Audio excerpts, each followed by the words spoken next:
Yo, what's up guys? It's Wyrscape. Recently, I actually participated on Orchid beat contest held by Cymatics, which is actually a plugin and samples manufacturer or company, I guess. And I actually won, surprisingly. So yeah, today I'm going to make like a breakdown video of how I made the beat. Something that I would have mentioned before we get into the breakdown that is my English is kind of bad since I rarely speak English in Indonesia. So first of all, one thing that I'm going to say before we go is this project is very sample based. So how it works is the cymatics people give us samples, we download the samples, and then we make a track out of it.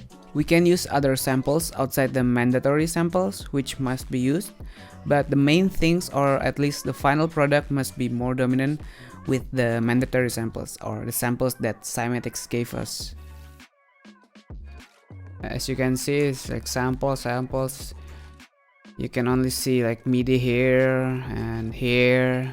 That's probably it. Let's just start from the top and then go to the bottom. Also explain how I mix the kick and clap, because some of you guys really like the crunchiness of the clap, and some of the tips and tricks, I guess. This is with. Okay, so here's how we're going to break this down. Basically I'm going to split it into three sections. There is top section, which is more like subtle and subconscious stuff, and then middle section, which is the main music, the melodies, the chords, the bass, and then the last section is the percussion section. And then other than that, I'm going to teach you how I mix the kick and the clap, because some of you actually asked for it. Last thing is probably I'm going to teach you how I made these glitchy beats. There's some interesting stuff going on. So yeah, stay tuned. Okay, so this top section is more like subconscious subtle stuff. So it's not really like a punch in your face, it's more like behind your face. It's not that obvious in some way, but you can hear it, like for example this one. And in context, let's hear it. If you pay close attention to your right ear, you can actually hear it, or your right speaker. Yeah, you can hear it. Also this one. This is more to the left. Yeah. And then also in the trappy part, there's this kind of sound. In context. Just to add depth and details, basically. And these two samples, the purpose of the samples is the same as the top one. These samples more like to add texture, since it's like play continuously, as you can see. Let's hear it.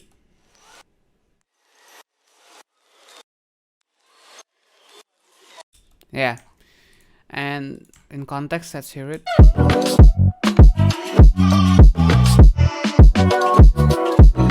Yeah, it's just to add depth again.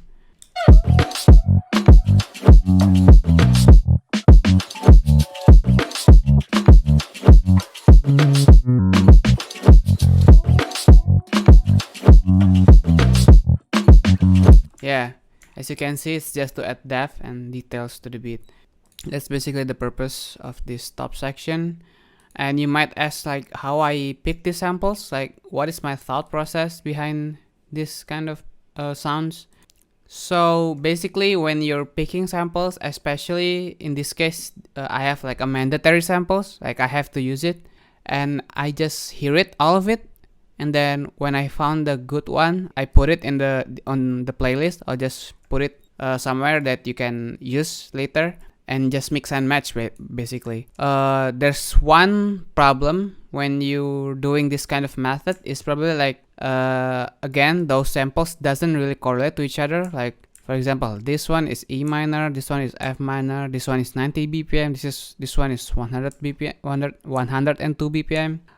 So in that case, you might need to repitch it or restretch it so it fits the tempo and the project keys. So yeah, that's basically it. And what I meant by that is just to not limit yourself when you're working with samples. Just go wild. Just pick the best samples, the best sounding, not like the one that fits your key or the tempos, just the best sounding one, and then just repitch it or restretch it later. So your sounds is more complex and doesn't get limited basically. Yeah, that's probably like one of the tips that I'm using when I'm choosing this kind of samples.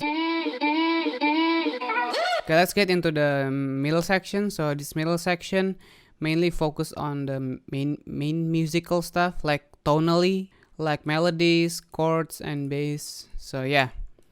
So let's start from the top, which is the melodies. So how I made the melodies is actually this is like combining like 4 different samples from the mandatory samples. So each samples have their unique own samples. I chop it and then I combine it so it forms like a new melody out of these 4 samples. So again, these samples have their own unique melody. That's one of them, and then this one. Yeah, that's another melody, and then this one also. So yeah, and then I chopped it and then I combined it and turned it into like one cohesive melody.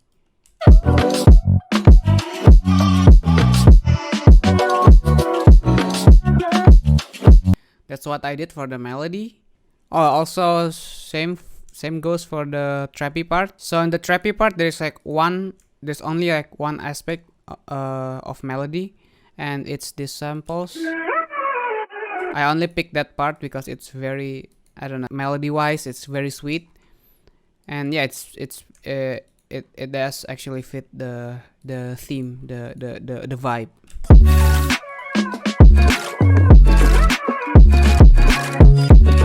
So yeah, I chopped that, and then there's like this samples that I use in the house section, and then I repitch it and like repeat it like this, like looping.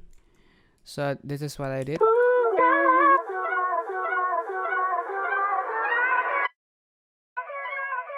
Because this trappy part actually have a different key, so I automate the pitch so it fits the next key.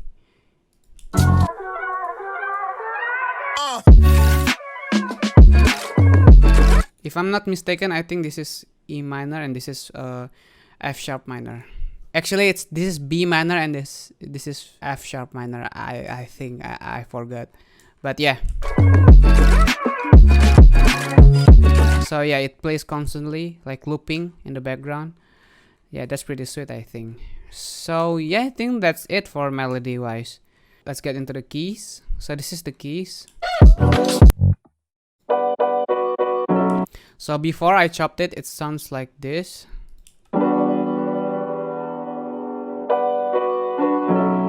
And then I chopped it, turned it into like this.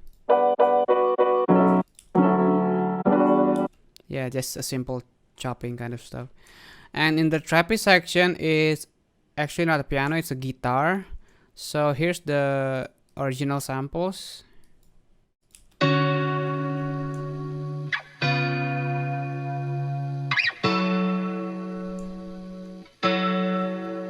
And then it loops.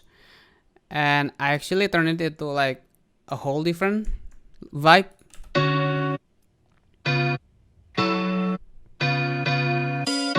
Yeah, it's more like an aggressive kind of vibe, if you know what I mean. But yeah, it's very different when I chopped it. Yeah, I think that's it for like the chords and stuff. The bass is right below here, right here. So how I made this sound, it's not like I made it, it's a preset. So this is like Flex. This is like a stock plugin from FL. So this VST generates sounds, and I like this good 80 fingered bass. And yeah, I took it with my own likings, so it turned it into like this Wyrscape E-bass presets that I made. So yeah, so it sounds like this. Mixing wise, I think there's not much. Yeah, there's not much. There's like EQ, LA2A. Wait, where's the plugin? Oh, there you are. Also, I'm sorry I didn't show how I mixed the top one, but I'm sure it's not much too. Usually when we're working with samples, we don't really add much. Just like, you know, like low cut and stuff, just to maintain the low frequency headroom. So yeah, I think that's pretty much it for the bass. This is plucky stuff. If you're Indonesian, you probably think this is angklung because it really sounds like angklung. Angklung is like a traditional instrument from Indonesia. It really similar with this sound. Yeah, but it is not. So how I made this is there is 3 layers out of it, and this is like analog clap. Doesn't do much actually. And then here's the more obvious part that you will hear.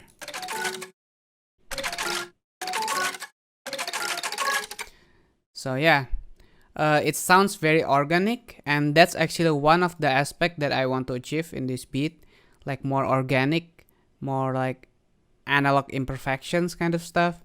So yeah, when I made this, I use kinetic treats. This is free, by the way. So if you have Contact Player, you can download this. So this instrument's actually trying to emulate toy kind of sound. So that's why you hear this very organic kind of vibe. And what I hate about this plugin is the UI. As you can see, it's very confusing. And funny story is, I actually don't know how to turn off the reverb. I even googled it and still no luck. I don't even know how to turn off the reverb. But what I did instead is I put isotope thrash, but I use it only for the noise gate module. So I use noise gate module to remove the reverb manually. If I turn off the noise gate, it'll sound reverby. Oh wait, I think there's one more.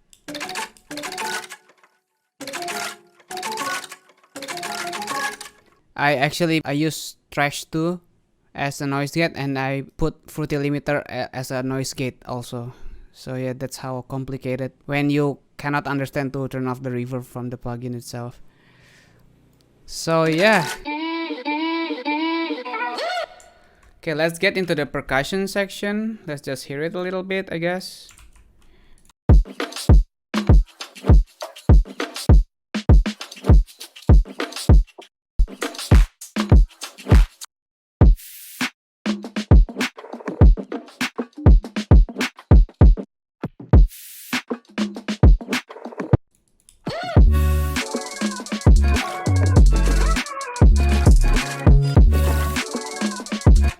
So yeah, that's how it sounds. So there is like a couple section in this percussion section. There is like these tons of loops, and then there's the main aspects, the kick, the snare, the claps. Yeah, that's pretty much it. And there's actually something that I found lately is substituting.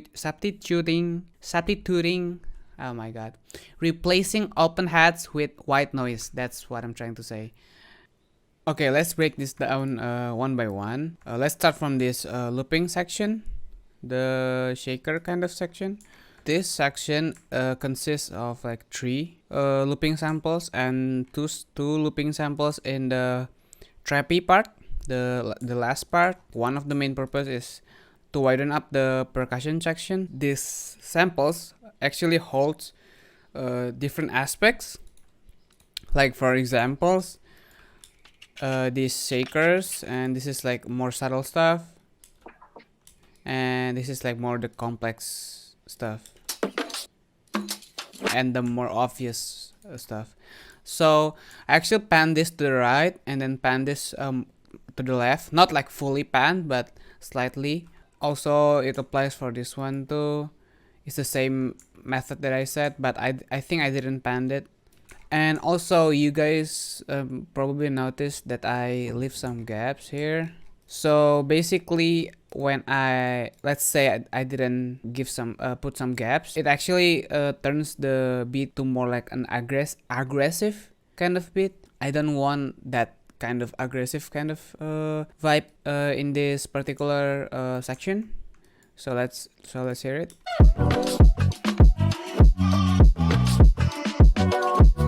Yeah, it's just too aggressive for me, and these gaps actually make tons of difference. Let's hear it. Yeah, it's just a lot better, and also it gives the beat movement and some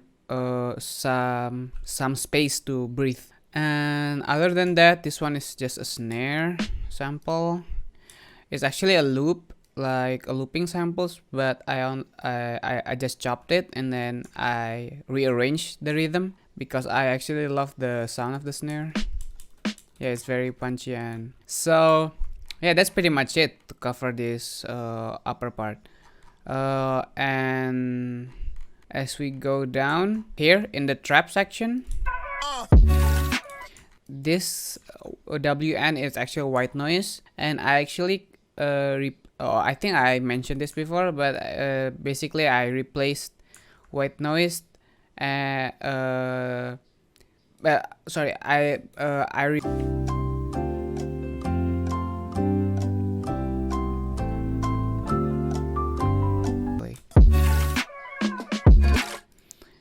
this is with open hats, and this is just some hats, the close hats, the trappy close hats kind of thing.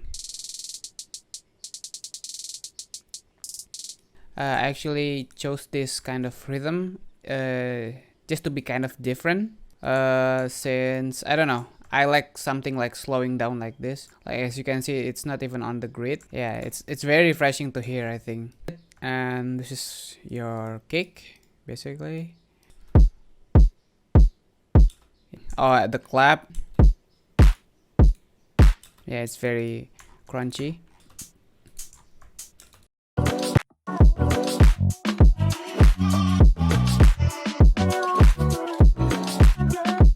And then there's AO8.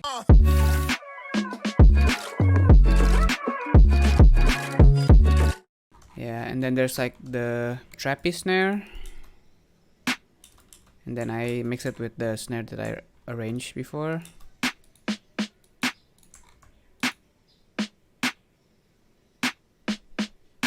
Yeah. Oh, also there's like glitchy bits. I will explain this soon, after this, maybe. So maybe it doesn't sound like glitchy, but actually this is from like glitchy stuff that I made. Glitchy bits. Wait, let me just show you. Yeah, this is the original stuff, and then I just pick my favorite parts just to fill the gaps. Yeah, it fits really well. So essentially, this glitchy stuff came from these drums. So I recorded into the glitchy plugins, and then it turned it into like some random stuff. Okay, so actually one of the most interesting aspect of this beat is when it comes to mixing the kick and the clap. And this is actually a method that I found. I never seen a tutorial about this, so I actually found it myself. But there's probably like a bunch of people do the same method as I am right now. But yeah, just want to clarify about it. So what I did is, first of all, the kick and the clap is in a different channel mixer. Let me show you. Kick, clap. 41 for kick, 41 for clap. And eventually I put it in a one bus channel mixer. So this is like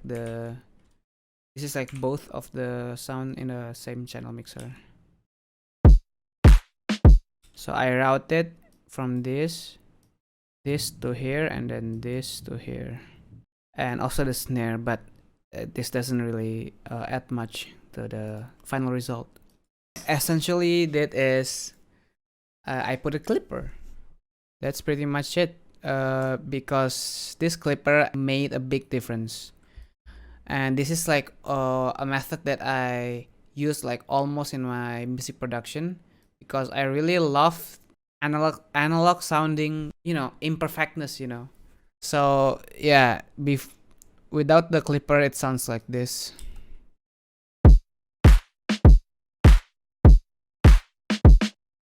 I mean, it's interesting, it's good, it's natural, but I don't know, it lacks of the punch and the crispy thing, So if I turn on this limiter 6, which is a clipper I will show you later, it'll sound like this.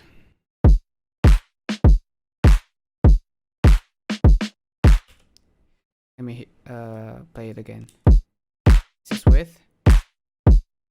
This is without. In some case, you might hear like a longer tail on the clap, but yeah, maybe. Oh yeah, first of all, this is like a free plugin, limiter 6, and it's supposed to be like a compressor, limiter and stuff, but I only use the clipper module here, as you can see. But what happened is the kick squashes the clap in my theory. I never learned the theory behind this, but I always use this method. But let me show you. If the kick is lower, like it's quieter than the clap, it's basically the same like without the clipper.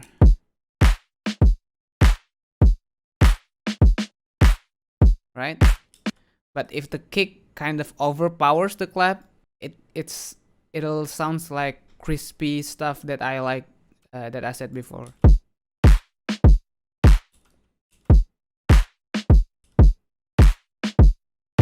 Weaker, normal. Yeah. So I guess my theory is that like the kick squashes the clap, and sometimes this is like a method that most of hyperpop artists uses, like unintentionally. They would have like crank up the kick and clip in the master, and all of the stuff like weaker than the kick is gonna like squash and distorted and sounding like very punchier. I don't know, that's my theory, but that's what I did like to most of my like how I mix my percussion. Yeah, I hope it helps, and I hope you guys learn something from this.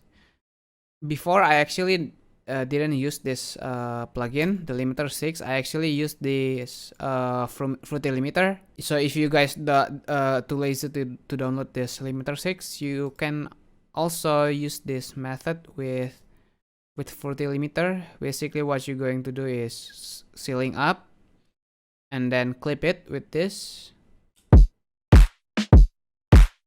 Look, it's the same.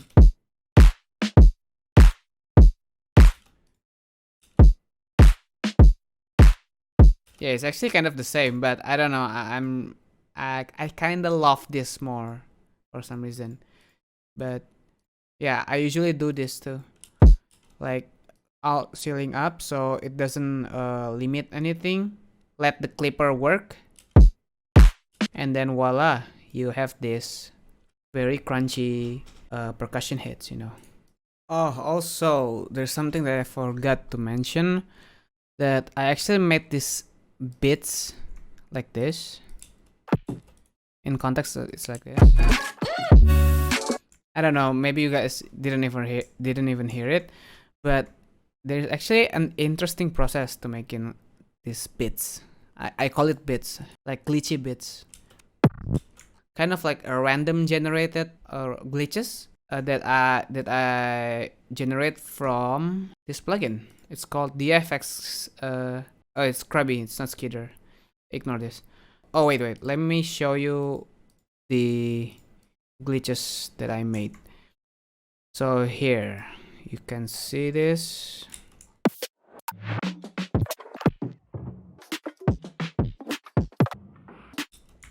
So I generate those glitches and then I just like take the beats. Yeah. And how I made this, it's using this DFX Scrubby. You can learn it by yourself basically, or just messing up with these settings, but you will come up with something interesting. Like for example, this is on a master, right? If I only solo the drum and then it goes to this Scrubby plugins, it'll generate like interesting sounds.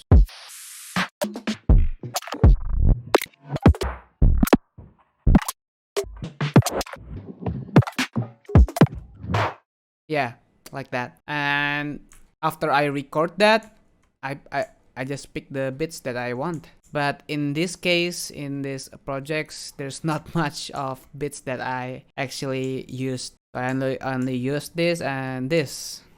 But I think this is a great method if you want to create like something unique in your music production. So yeah, I hope that helps. Okay, before we end this video, this breakdown video, there's probably like one thing that I haven't mentioned yet. It's the last switch up. It's pretty simple. It's basically so what I did is consolidate the trappy part, or like record the trappy part, and then just slow it down like this. Basically I stretch it and pitch it a little bit lower, and that's what I did. And there's like little glitchy stuff before hitting the switch up, so it's more impactful.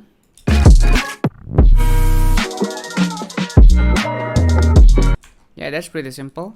Yeah, probably the last thing that I wanted to say is thank you so much if you made it until the end. I'm really sorry if there's like so many mistakes when editing or like or in general like making this kind of videos, because this is like my first time ever. So yeah, I apologize, and I really appreciate you guys for watching until the end.